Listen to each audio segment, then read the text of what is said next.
what do you see is coming next? If we're seeing this at its height, where are we headed? Really, we're at an end game, right?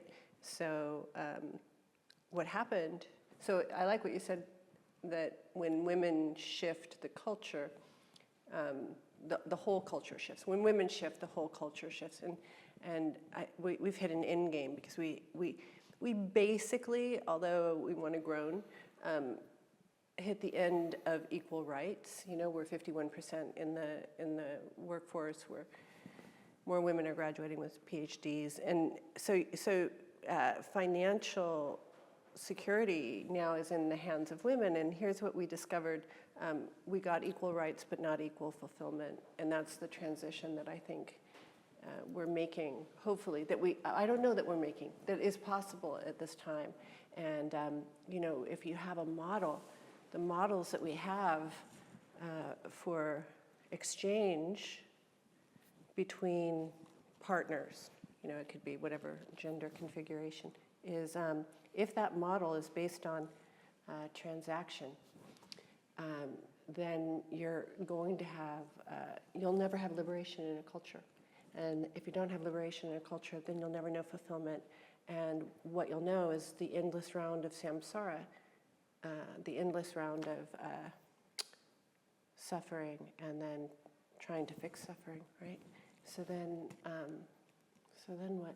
So then you have these models. Tony Robbins talks about, he said this, and I thought it was great. He said there's, if you look at business, or if you look at the world, there are managers, entrepreneurs, and artists. And we often confuse A, which one we are, and B, which model we're in. And so all, you know, for the most part, our concepts of relationship, which I think dictate everything, have been in the model of transaction and rules, you know, but love itself is ungovernable. So it's been designed by a business model, right?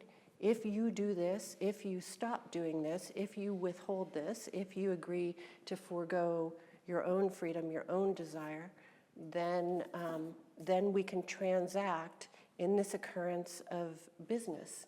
And it necessarily, businesses have to be lifeless.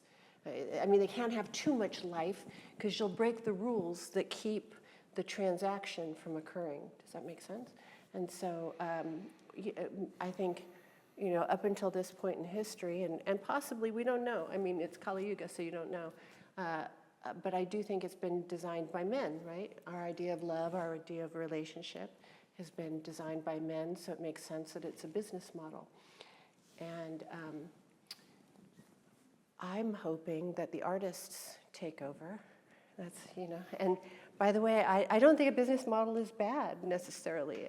I don't think it's going to lead you to fulfillment, but it could lead you to a modicum of security, and that might be your thing. I speak for the artist model, and what I'm interested in then is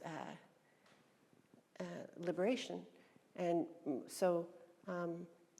But love, true love, liberates you even from your ideas of love, even from the confines that you would keep love inside of. So I'll just say this one last part. So what we know, what we call love, the relationships that we call love, are for the most part